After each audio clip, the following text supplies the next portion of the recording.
Hello everyone, welcome to PR software YouTube channel. So మనం last వీడియోలో data types variables అంటే చూసాం. ఈ వీడియోలో స్కానర్ క్లాస్ అంటే ఏంటో తెలుసుకుందాం. సో అసలు స్కానర్ క్లాస్ అంటే ఏంటి, అసలు స్కానర్ క్లాస్ ఎందుకు వాడతాము అంటే, స్కానర్ క్లాస్ అనేది మనం ఎప్పుడైతే యూజర్ దగ్గర నుంచి ఇన్పుట్ గెట్ చేయాలి అని అనుకుంటున్నామో అప్పుడు స్కానర్ క్లాస్ వాడతాం. సో మనం ప్రీవియస్ గేమ్ చేసాం, వాల్యూ అనేది ప్రోగ్రామ్ లోనే అసైన్ చేసాం. సో ఇప్పుడు నాకు రిక్వైర్మెంట్ ఏంటంటే మనం వాల్యూ అనేది యూజర్ దగ్గర నుంచి రీడ్ చేయాలి. సో యూజర్ దగ్గర నుంచి రీడ్ చేయాలి అంటే డైరెక్ట్ గా రీడ్ చేయలేం కదా. సో దానికి మనకి స్కానర్ అనే ఒక ప్రీ డిఫైన్ క్లాస్ ని క్రియేట్ చేసి మనం యూజర్ దగ్గర నుంచి ఇన్పుట్ అనేది యాక్సెస్ చేయొచ్చు. డైరెక్ట్ గా రాయొచ్చా అంటే లేదు. సో స్కానర్ క్లాస్ అనేది java.util.package లో ఉంటుంది. ఎప్పుడైతే మనం స్కానర్ క్లాస్ రాస్తున్నామో ఆ java.util.package అనేది మనం ఇంపోర్ట్ చేసుకోవాలి. So to use scanner class, create an object of the class and use any of the available method found in the scanner class. So first మనం scanner class కి object create చేయాలి. So scanner class కి ఎలా object create చేయాలి అంటే ఇక్కడ scanner ఇక్కడ variable ఇవ్వాలి. వేరియబుల్ ఏదైనా ఇచ్చుకోవచ్చు. నేను ఇస్తున్నా is equal to new scanner. So ఇలా ఆబ్జెక్ట్ క్రియేట్ చేయాలి. సో యాక్చువల్లీ ఇప్పుడు మనం ఇన్పుట్ గెట్ చేస్తున్నాం కదా. సో ఇన్పుట్ గెట్ చేస్తున్నప్పుడు system.in అని రాయాలి. ఎప్పుడైతే మనం input so system dot out dot print అంటే ఏంటి, అవుట్పుట్ ని ప్రింట్ చేస్తున్నాం. సిస్టమ్ డాట్ ఇన్ అంటే ఏంటి, ఇన్పుట్ ని క్రియేట్ చేస్తున్నట్టు. సో ఈ ఆబ్జెక్ట్ అనేది క్రియేట్ చేయాలి. ఈ ఆబ్జెక్ట్ క్రియేట్ చేసినాక మనం రీడ్ చేసే డేటా టైప్ ని బట్టి ఇక్కడ ఉన్న ఇన్పుట్ మెథడ్స్ ని యూజ్ చేయాలి. ఒకవేళ మనం స్ట్రింగ్ యూజ్ చేస్తున్నాము, నెక్స్ట్ లైన్ లేకపోతే నెక్స్ట్ అన్న యూజ్ చేయొచ్చు. ఇంటిజర్ రీడ్ చేస్తున్నాం, నెక్స్ట్ ఫ్లోట్ రీడ్ చేస్తున్నాం, నెక్స్ట్ ఫ్లోట్. అలా మన రిక్వైర్మెంట్ ని బట్టి మనం మెథడ్ ని యూజ్ చేసుకోవచ్చు. సో నార్మల్ గా ఇక్కడ నేను ఏం చేస్తున్నా అంటే int a is equals to 10 అని తీసుకుంటాను. Okay, int a is equal to 10. So నేను ఇప్పుడు ఈ వాల్యూని ప్రింట్ చేయడానికి ట్రై చేస్తాను. So a is equal to నాకు వాల్యూ ఆఫ్ a ప్రింట్ అవ్వాలి. Okay, a is equals to value of. So run చేస్తే మనకు అవుట్పుట్ ఏమొస్తుంది, ఏ వాల్యూ ఆల్రెడీ 10 అని డిక్లేర్ చేసాం కాబట్టి 10 అనే వస్తుంది. మళ్ళీ రన్ చేయండి, అవుట్పుట్ చేంజ్ ఉందా. సో మళ్ళీ రన్ చేయండి, ఏదైనా అవుట్పుట్ చేంజ్ ఉందా, లేదు. ఎప్పుడైతే మనం ప్రోగ్రామ్ లో వాల్యూ ఇస్తామో దీన్ని స్టాటిక్ వే ఆఫ్ రీడింగ్ అంటామన్నమాట. Statical way of reading. ఇక్కడ ఇది ఏంటంటే ఈ వాల్యూ ఎవరైతే ప్రోగ్రామర్ ఉన్నారో ఆ ప్రోగ్రామర్ మాత్రమే ఈ పర్టికులర్ వాల్యూని చేంజ్ చేయగలుగుతారు. సో ఇప్పుడు ఇలా కాదు, ఈ వాల్యూ అనేది నేను ఇక్కడ అసైన్ చేయొద్దు, యూజర్ దగ్గర నుంచి రీడ్ చేయాలి అని అనుకుంటున్నాను. సో యూజర్ దగ్గర నుంచి రీడ్ చేయాలి అన్నప్పుడు ఏం చేస్తామంటే ఇక్కడ ఫస్ట్ ఈ వాల్యూని మనం అసైన్ చేయాలి. జస్ట్ మనం డేటా టైప్ ఇస్తున్నాం, వేరియబుల్ ని డిక్లేర్ చేస్తున్నాం. మరి ఈ వాల్యూని ఎక్కడి నుంచి గెట్ చేయాలి, ఈ వాల్యూని గెట్ చేయాలి అంటే మనం స్కానర్ క్లాస్ యూజ్ చేయాలి. సో స్కానర్ క్లాస్ యూజ్ చేయాలంటే ఫస్ట్ నేను ఏం చెప్పాను, స్కానర్ క్లాస్ కి ఆబ్జెక్ట్ క్రియేట్ చేయాలి. సో స్కానర్ క్లాస్ ఆబ్జెక్ట్ ఎలా క్రియేట్ చేస్తున్నాం, scanner s is equals to new scanner system.in అని ఇస్తున్నాం. ఇన్పుట్ తీసుకుంటున్నాం కాబట్టి system.in. సో ఇందులో స్కానర్ లో ఎస్ క్యాపిటల్ ఉండాలి అండ్ సిస్టమ్ లో ఎస్ క్యాపిటల్ ఉండాలి. సో ఫస్ట్ దీన్ని ఇంపోర్ట్ చేసుకోవాలి. Import scanner. మీకు ఇలా ప్రీ డిఫైన్డ్ వస్తే ఓకే. ఒకవేళ మీకు వేరే బ్రౌజర్ లైక్ ఎక్లిప్స్ కాకుండా వేరే ఏ ఐడి అన్న యూజ్ చేస్తే మీరు ఇక్కడ అవుట్ ఆఫ్ ది క్లాస్ అంటే ఈ పబ్లిక్ క్లాస్ అనేది దీని బయట ఇంపోర్ట్ java.util.scanner అని రాసుకోవాలి. సో ఈ పర్టికులర్ ప్యాకేజ్ లో స్కానర్ క్లాస్ ఉంటుంది. అది ఇంపోర్ట్ చేసుకోకపోతే మనకి మన స్కానర్ అనేది ఎర్రర్ త్రో చేస్తుంది. సో ఫస్ట్ ఇలా ఆబ్జెక్ట్ క్రియేట్ చేసిన తర్వాత ఇప్పుడు యూజర్ వాల్యూ ఇవ్వాలి కదా. యూజర్ వాల్యూ ఇవ్వాలి కాబట్టి మనం ఒక యూజర్ ఫ్రెండ్లీ మెసేజ్ పాస్ చేయాలి. ఇక్కడ ఏమని, system.out.print ఎంటర్ ది నంబర్ అని ఇస్తుంది. యూజర్ ని నేను నంబర్ ఎంటర్ చేయమని అడుగుతున్నాను. సో యూజర్ ఎంటర్ చేస్తాడు కదా, ఆ ఎంటర్ చేసిన నెంబర్ వచ్చి పర్టికులర్ గా నాకు ఈ వేరియబుల్ లో స్టోర్ అవ్వాలి. ఏ వేరియబుల్ లో, మనం డిక్లేర్ చేసుకున్న ఏ అనే వేరియబుల్ లో. సో అక్కడ స్టోర్ అవ్వాలి అంటే మనం ఏం చేయాలి, ఏ ఈజ్ ఈక్వల్ టు మనం యూజ్ చేస్తున్న వేరియబుల్ ఏంటి ఇప్పుడు ఇంట్ కదా. సో ఇంట్ యూజ్ చేయాలి అన్నప్పుడు ఏం చేయాలి, next int. So reads int value from the user. Next int అనే మెథడ్ ఏం చేస్తుంది అంటే యూజర్ దగ్గర నుంచి ఇంట్ వాల్యూని రీడ్ చేస్తుంది. సో ఇక్కడ ఏం చేయాలి, మన స్కానర్ క్లాస్ ఆబ్జెక్ట్ ఏంటి ఇక్కడ మనకి ఇప్పుడు S. So s dot next int అని రాయాలి. ఓకేనా, s dot next int. So ఇప్పుడు ఏదైతే వాల్యూ యూజర్ దగ్గర నుంచి రీడ్ చేస్తున్నామో అది వచ్చి ఏ వేరియబుల్ లో స్టోర్ అవుతుంది. So run and check. So first మనం ఏం అడుగుతుంది, ఎంటర్ ద నంబర్. సో 20 అని ఎంటర్ చేస్తే మనకి ఏ వాల్యూ 20 అయింది. సో ఇది మనం getting input from the user అనొచ్చు, కన్సోల్ అనొచ్చు. ఓకే, సో మళ్ళీ రీరన్ చేయండి, మళ్ళీ it will ask enter the number 40, enter. So ఇందాకనేమో మనం ప్రోగ్రామ్ లో డిక్లేర్ చేసి దాన్ని స్టాటిక్ వే అంటాం. ఆ వాల్యూ ఎవరు చేంజ్ చేయగలుగుతారు? ఓన్లీ ప్రోగ్రామర్ మాత్రమే చేంజ్ చేయగలుగుతారు. సో ఇక్కడ మనం వాల్యూ యూజర్ దగ్గర నుంచి రీడ్ చేస్తున్నాం. సో ఎవ్రీ టైం మనం ప్రోగ్రామ్ రన్ చేసినప్పుడు యూజర్ వాల్యూ ఇవ్వాలి. సో ఎప్పుడైతే యూజర్ దగ్గర నుంచి వాల్యూ రీడ్ చేస్తామో దాన్ని డైనమిక్ వే ఆఫ్ రీడింగ్ అని అంటాం అనమాట. ఇక్కడ మనం ఇచ్చిన ప్రతిసారి రన్ చేసి ఇచ్చిన వాల్యూ ఏదైతే ఉంటుందో ఆ వాల్యూ మనకి ఏకి అసైన్ అవుతుంది. సో ఇప్పుడు మళ్ళీ నేను రీరన్ చేస్తే మళ్ళీ ఇది నెంబర్ అడుగుతుంది. సో ఆ నెంబర్ 100 అని రాస్తే ఆ పర్టికులర్ నెంబర్ ప్రింట్ అవుతుంది. సో ఆల్రెడీ ఇక్కడ నేను ఇంటీజర్ టైప్ ఆఫ్ డేటాని ఫిక్స్ చేసిన. ఇంటీజర్ అంటే ఏంటి? ఓన్లీ నెంబర్స్ ని యాక్సెప్ట్ చేస్తారు, డెసిమల్ లేని నెంబర్స్ ని యాక్సెప్ట్ చేస్తారు. ఒకవేళ నేను డెసిమల్ ఉన్న నెంబర్ ఇస్తే ఏమవుతుంది? యాక్చువల్ ఇంటీజర్ అనేది డెసిమల్స్ ని యాక్సెప్ట్ చేయదు. ఇఫ్ నేను ఇన్ కేస్ నేను డెసిమల్ వాల్యూ ఇస్తే నాకు అవుట్పుట్ లో ఎర్రర్ త్రో చేస్తుంది. ఏమని? Input miss match. సో మనం టైప్ డిక్లేర్ ఎందుకు చేస్తున్నాం? ఆ పర్టికులర్ టైప్ ఆఫ్ డేటా మాత్రమే అందులో స్టోర్ అవ్వాలి అని. సో అది కాకుండా వేరే స్టోర్ చేస్తే ఏమవుతుంది? మనకి ఎర్రరే త్రో చేస్తుంది. ఓకే, సో ఇప్పుడు మరి నాకు డెసిమల్ వాల్యూస్ ప్రింట్ అవ్వాలి. మరి డెసిమల్ వాల్యూస్ ప్రింట్ అవ్వాలి అంటే ఏం చేయాలి? ఇక్కడ ఫ్లోట్ అని తీసుకోవాలి. Float let suppose B. B అనే వాల్యూ ఇప్పుడు ఏం చేస్తుంది? డెసిమల్ వాల్యూస్ ప్రింట్ చేస్తుంది. డెసిమల్ వాల్యూస్ ని ప్రింట్ చేస్తుంది. సో ఇక్కడ నేను చేసిన system dot out dot print enter decimal values.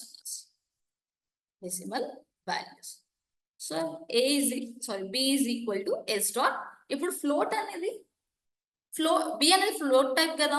So ఇక్కడ నెక్స్ట్ ఫ్లోట్ అనే మెథడ్ ని యూజ్ చేయాలి. ఫ్లోట్ వాల్యూస్ రీడ్ చేసినప్పుడు మనం యూజ్ చేయాల్సిన మెథడ్ ఏంటి? Next float. సో ఇక్కడ నేను ఇప్పుడు నా బి వాల్యూని ప్రింట్ చేద్దాం. System dot out dot print B. B is equal to plus B. Save, compile and check. So first enter number, ఇది ఇంటీజర్ కోసం. So next enter decimal number 0.7. Okay, print అయింది. So actual ఇందాక మనం చూస్తే integer అనేది float values ని accept చేస్తుందా? లేదు. మనకు అక్కడ ఇన్పుట్ మిస్ మ్యాచ్ అనే ఎర్రర్ త్రో చేశాను. అదే ఇప్పుడు నేను ఫ్లోట్ అని డిక్లేర్ చేసి ఇంటీజర్ వాల్యూ కూడా, ఇప్పుడు ఇది integer value, next decimal value కదా. డెసిమల్ వాల్యూను ఇంటీజర్ వాల్యూ ఇవ్వడానికి ట్రై చేస్తున్నాం. సో యాక్సెప్ట్ చేస్తుందా, ఎర్రర్ త్రో చేస్తుందా? సో యాక్సెప్ట్ చేస్తుంది. ఇక్కడ ఏంటంటే ఇంటీజర్ అనేది డెసిమల్ వాల్యూస్ ని యాక్సెప్ట్ చేయదు, కానీ ఫ్లోట్ అనేది ఇంటీజర్ వాల్యూస్ ని యాక్సెప్ట్ చేస్తుంది. కాకపోతే మనకి అవుట్పుట్ అనేది డెసిమల్ వాల్యూస్ లో ప్రింట్ అవుతుంది 0.0 అని. అండ్ మీరు ఇంకొక విషయం ఇక్కడ గుర్తుపెట్టుకోవాల్సింది ఏంటి అంటే, మనం ఎప్పుడైతే ఫ్లోట్ వాల్యూని ప్రోగ్రామ్ లో ఇస్తామో మనం ఎఫ్ అని మ్యాండేటరీగా రాయాలి, లేకపోతే మనకి ఎర్రర్ త్రో చేస్తుంది. లెట్ సపోజ్ మీ కన్ఫ్యూజన్ తీయడం కోసం ఇక్కడ నేను ఏం చేస్తున్నా అంటే, ఇక్కడ సి అని ఇంకో వాల్యూ డిక్లేర్ చేస్తున్నా. స్టాటిక్ గా ఫ్లోట్ వాల్యూ ఇద్దాం అనుకుంటా, 40.51 వస్తుంది. సో ఇక్కడ మనకి ఏమైంది? ఎర్రర్ త్రో చేస్తుంది.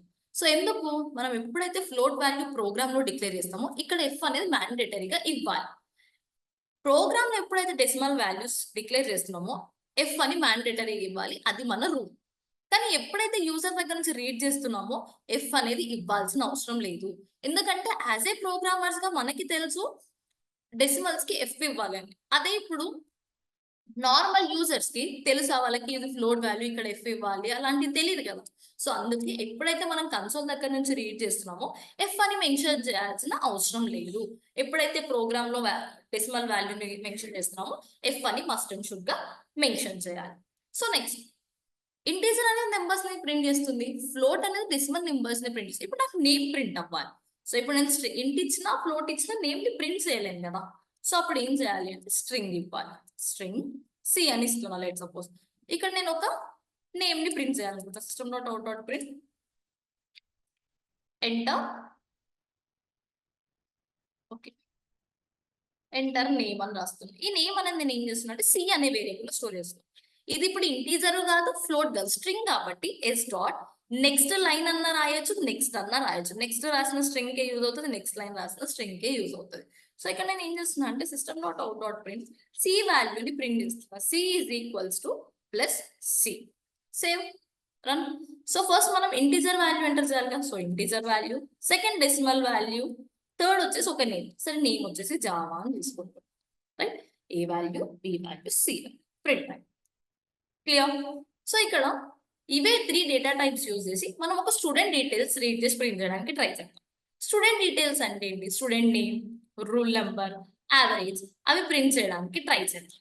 Okay, student name, rule number and GPA read చేద్దాం. ఫస్ట్ స్టూడెంట్ ఇంటీజర్, మనకు రూల్ నెంబర్ అనేది ఇంటీజర్ టైపే కదా. నెక్స్ట్ సిజిపిఏ రీడ్ చేద్దాం. నేమ్ కూడా రీడ్ చేద్దాం. Student name, CGPA. So first నేను స్టూడెంట్ ని ఎంటర్ ది నేమ్ అని అడుగుతాను. సో ఇవి డిక్లరేషన్ ఎలా అయినా డిక్లేర్ చేసుకోవచ్చు. ఫస్ట్ స్ట్రింగ్, తర్వాత ఫ్లోట్, ఏ ఆర్డర్లోనైనా డిక్లేర్ చేసుకోవచ్చు, ఏ ఆర్డర్లోనైనా ప్రింట్ చేసుకోవచ్చు. సో ఇక్కడ నేను ఫస్ట్ యూజర్ దగ్గర నుంచి నేమ్ రీడ్ చేస్తున్నాను. సో నేమ్ అనేది ఏ data type? Name is equal to S dot next. Name అనేది స్ట్రింగ్ టైప్. నెక్స్ట్ నాకు ఏం కావాలి? యూజర్ ది రూల్ నెంబర్ కావాలి. స్టూడెంట్ రూల్ నెంబర్ కావాలి కాబట్టి ఎంటర్ యువర్ రూల్ నెంబర్ అని అడుగుతుంది. Enter your roll number. So ఇది ఎక్కడ స్టోర్ చేయాలి? రూల్ అనే వేరియబుల్లో స్టోర్ చేయాలి. Roll is equal to S dot next. So next thing కావాలి నాకు స్టూడెంట్ యొక్క సిజిపిఏ అని అడుగుతుంది. ఎంటర్ యువర్ సిజిపిఏ అని అడుగుతుంది. సో ఇది ఎక్కడ స్టోర్ అవ్వాలి? నాకు సేమ్ సిజిపిఏలో సిజిపిఏ. సో ఇక్కడ కూడా CGPA is equal to S dot next float. So ఇప్పుడు నాకు ఆ డీటెయిల్స్ అన్ని ప్రింట్ అవ్వాలి. ఇక్కడ నేను చిన్న డెకరేషన్ లా చేస్తున్నా. Student details, student details, system.out.print my name is. So నాకు ఇక్కడ నేమ్ ప్రింట్ అవ్వాలి. మళ్ళీ my rule number is. So నాకు ఇక్కడ రూల్ నెంబర్ ప్రింట్ అవ్వాలి. రూల్ అని పాస్ చేస్తున్నా. And at the same time నాకు ఇక్కడ సిజిపిఏ ప్రింట్ అవ్వాలి. My CGPA is. సో నాకు ఇక్కడ ఏం ప్రింట్ అవ్వాలి? సిజిపిఏ. సిజిపిఏ అనేది ఎక్కడ ఉంది? సిజిపిఏ వేరియబుల్లో. సో ఇక్కడ సిజిపిఏ అని save, compile and. So first name of the student ఉంది. So name of the student వచ్చేసి నేను పిఆర్ సాఫ్ట్ అని రాస్తాను. Okay, roll number. So roll number వచ్చేసి 1 2 3.